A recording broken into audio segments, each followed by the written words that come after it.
ನಿಜ ಹೇಳಿ, ನಿಮ್ಮ ಜೀವನದಲ್ಲಿ ಎಷ್ಟು ಜನ ನಿಮ್ಮ ಹತ್ರ ಬಂದು ನಿಮ್ಮ ಜಾತಿ ಯಾವುದು ಅಂತ ಕೇಳಿದ್ದಾರೆ? ಬಸ್ ಸ್ಟ್ಯಾಂಡ್ನಲ್ಲಿ, ಹೋಟೆಲ್ನಲ್ಲಿ ಊಟ ಮಾಡುವಾಗ, ರೈಲ್ವೆ ಕಂಪಾರ್ಟ್ಮೆಂಟ್ನಲ್ಲಿ ಪಕ್ಕ ಕೂತವರು, ಮಾಲ್ನಲ್ಲಿ ಶಾಪಿಂಗ್ ಮಾಡುವಾಗ, ಆಫೀಸ್ನಲ್ಲಿ ಕೆಲಸ ಮಾಡುವಾಗ, ಅಥವಾ ಆಸ್ಪತ್ರೆಯಲ್ಲಿ ಡಾಕ್ಟರ್ ಚೆಕಪ್ ಮಾಡುವಾಗ? ಉತ್ತರ ಸಿಂಪಲ್, ಯಾರೂ ಕೇಳಲ್ಲ ಅಲ್ವಾ? ಆದರೆ ಇದೇ ದೇಶದಲ್ಲಿ ಒಂದು ವಿಚಿತ್ರ ಇದೆ. ಮಗು ಶಾಲೆಗೆ ಫಸ್ಟ್ ಟೈಮ್ ಕಾಲಿಡುವಾಗಲೇ ಅಡ್ಮಿಷನ್ ಫಾರ್ಮ್ನಲ್ಲಿ ದೊಡ್ಡ ಕಾಲಮ್ ಜಾತಿ. ಮಗುಗೆ ಇನ್ನೂ ABCDನೇ ಬರಲ್ಲ, ಆದರೆ ಸಿಸ್ಟಮ್ ಈಗಾಗಲೇ ಅದರ ಮೇಲೆ ಕ್ಯಾಸ್ಟ್ ಅನ್ನೋ ಸ್ಟ್ಯಾಂಪ್ ಹೊಡೆಯುತ್ತೆ. ಅಲ್ಲಿಂದ ಶುರು. School admission, college admission, scholarship form, hostel form, exam application, government schemes, ಎಲ್ಲ ಕಡೆ ಕ್ಯಾಸ್ಟ್ ಕಂಪಲ್ಸರಿ. ಅಂದರೆ ಜನ ಮರೆಯೋದಕ್ಕೆ ಟ್ರೈ ಮಾಡಿದ್ರು ಸಿಸ್ಟಮೇ ಕ್ಯಾಸ್ಟ್ನ ರಿಮೈಂಡ್ ಮಾಡ್ತಾನೆ ಇರುತ್ತೆ. ಇದನ್ನು ಕ್ರಿಯೇಟ್ ಮಾಡಿರೋದು ಸಾಮಾನ್ಯ ಜನ ಅಲ್ಲ, ಇದು ಪ್ಯೂರ್ ಪೊಲಿಟಿಕಲ್ ಡಿಸೈನ್. ಸಾಮಾನ್ಯ ಜನರ ನಡುವೆ ಅಷ್ಟೊಂದು ಡೀಪ್ ಕ್ಯಾಸ್ಟ್ ಹೇಟ್ರೆಡ್ ಇಲ್ಲ, ಆದರೆ ಪೊಲಿಟಿಷಿಯನ್ಸ್ಗೆ ಕ್ಯಾಸ್ಟ್ ಅಂದರೆ ಆಕ್ಸಿಜನ್. ವೋಟ್ ಬ್ಯಾಂಕ್ ಕ್ರಿಯೇಟ್ ಮಾಡೋಕ್ಕೆ, ಪವರ್ ಹಿಡಿಯೋಕ್ಕೆ, ಸಮಾಜವನ್ನು ಡಿವೈಡ್ ಮಾಡೋದಕ್ಕೆ ಕ್ಯಾಸ್ಟ್ ಪರ್ಫೆಕ್ಟ್ ವೆಪನ್. ದೇಶದಲ್ಲಿ ಅನ್ಎಂಪ್ಲಾಯ್ಮೆಂಟ್ ಇದೆ, ಇನ್ಫ್ಲೇಷನ್ ಇದೆ, ಎಜುಕೇಷನ್ ಕ್ವಾಲಿಟಿ ಡೌನ್ಫಾಲ್ ಆಗ್ತಿದೆ, ಹೆಲ್ತ್ ಕೇರ್ ಮೆಸ್ ಇದೆ, ರೈತರ ಕಷ್ಟ ಇದೆ. ಆದರೆ ಪೊಲಿಟಿಷಿಯನ್ಸ್ ಮಾತಾಡೋದೇನು? ಮತ್ತದೇ ಕ್ಯಾಸ್ಟ್ ಕ್ಯಾಸ್ಟ್ ಕ್ಯಾಸ್ಟ್. ಯಾಕೆ ಗೊತ್ತಾ? ಡೆವಲಪ್ಮೆಂಟ್ ಮಾತಾಡಿದರೆ ಅಕೌಂಟಬಿಲಿಟಿ ಬರುತ್ತೆ, ಕ್ಯಾಸ್ಟ್ ಬಗ್ಗೆ ಮಾತಾಡಿದರೆ ಎಮೋಷನ್ ಬರುತ್ತೆ.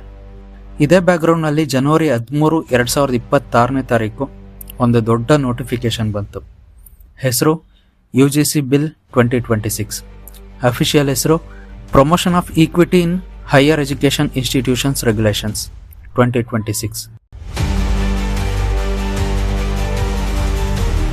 ಹೇಳೋಕೆ ಚೆನ್ನಾಗಿದೆ, ಈಕ್ವಿಟಿ, ಈಕ್ವಾಲಿಟಿ, ಜಸ್ಟಿಸ್. ಆದರೆ ಇದರೊಳಗೆ ಏನಿದೆ ಅನ್ನೋದನ್ನು ನೋಡಿದ್ರೆ ಇದು ದೇಶದ ಎಜುಕೇಷನ್ ಸಿಸ್ಟಮ್ನೇ ಶೇಕ್ ಮಾಡುವಷ್ಟು ಪವರ್ಫುಲ್ ರೂಲ್ಸ್. ಈ ಬಿಲ್ 2012 ಹಳೆಯ ರೆಗ್ಯುಲೇಷನ್ಸ್ನ ಸಂಪೂರ್ಣವಾಗಿ ರಿಪ್ಲೇಸ್ ಮಾಡುತ್ತೆ. ಕ್ಯಾಸ್ಟ್ ಬೇಸ್ಡ್ ಡಿಸ್ಕ್ರಿಮಿನೇಷನ್ ನಿಲ್ಲಿಸಬೇಕು, ಎಲ್ಲ ಬ್ಯಾಕ್ಗ್ರೌಂಡಿಂದ ಬಂದ ವಿದ್ಯಾರ್ಥಿಗಳಿಗೆ ಸೇಫ್ ಈಕ್ವಲ್ ಎನ್ವಿರಾನ್ಮೆಂಟ್ ಕೊಡಬೇಕು ಅಂತ. ಇದಕ್ಕೆ SC, ST ಜೊತೆಗೆ ಈಗ OBC ಮತ್ತು EWSನೂ ಸೇರಿಸಿದ್ದಾರೆ, ಅಂದರೆ ಎಕನಾಮಿಕಲಿ ವೀಕರ್ ಸೆಕ್ಷನ್. ಕೇಳಿದರೆ ಪ್ರೋಗ್ರೆಸಿವ್ ಅನಿಸುತ್ತೆ, ಆದರೆ ಇಲ್ಲೇ ಶುರುವಾಗೋದು ದೊಡ್ಡ ಪ್ರಶ್ನೆ. ಜನರಲ್ ಕ್ಯಾಟಗರಿ ಸ್ಟೂಡೆಂಟ್ಸ್ಗೆ ಪ್ರೊಟೆಕ್ಷನ್ ಎಲ್ಲಿ? ಈ ಬಿಲ್ನಲ್ಲಿ SC, ST, OBC, EWSಗೆ ಮಾತ್ರ ಸ್ಪೆಷಲ್ ಪ್ರೊಟೆಕ್ಷನ್ ಇದೆ. General category students discrimination face ಮಾಡಿದರೆ, ಇನ್ಸಲ್ಟ್, ಹಾಸ್ಟಾಲಿಟಿ, ಸೋಷಿಯಲ್ ಎಕ್ಸ್ಕ್ಲೂಷನ್ ಆದರೆ ಇಲ್ಲ, ಅದನ್ನು ರೆಕಗ್ನೈಸ್ ಮಾಡಲ್ಲ. ಉದಾಹರಣೆಗೆ 2022 JNUನಲ್ಲಿ ನಡೆದ ಆಂಟಿ ಬ್ರಾಹ್ಮಿನ್ ಸ್ಲೋಗನ್ಸ್ ಅಂಥ ಘಟನೆಗಳ ವಿಕ್ಟಿಮ್ಸ್ ಯಾರ ಬಳಿ ಹೋಗಬೇಕು?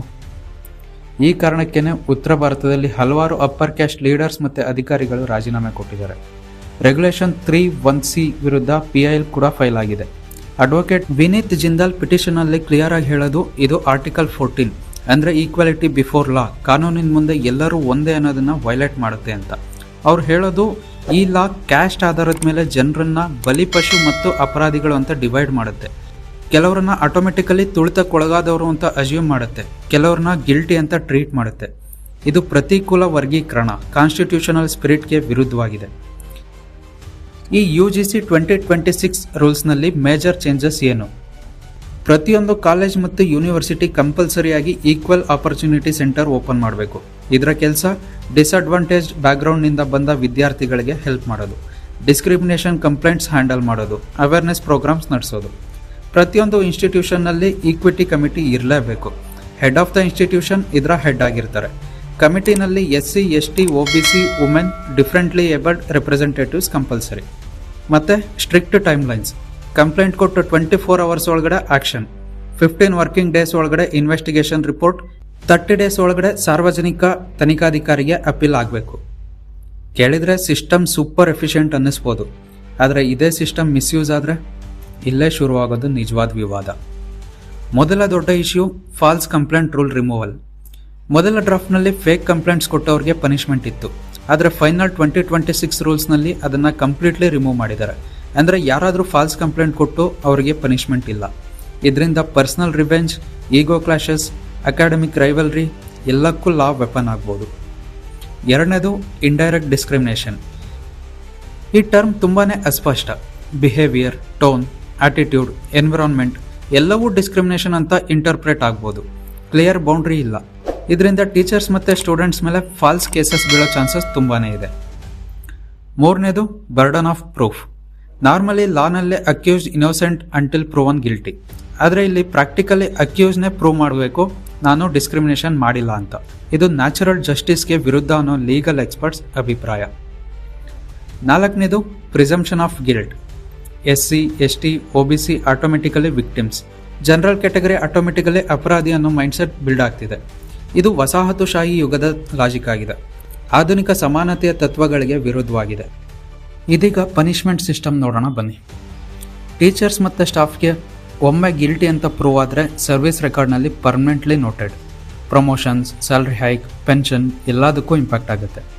ಸೀರಿಯಸ್ ಕೇಸಸ್ ಅಂದರೆ ಇಮಿಡಿಯೇಟ್ ಸಸ್ಪೆನ್ಷನ್ ಅಥವಾ ಜಾಬ್ ಟರ್ಮಿನೇಷನ್.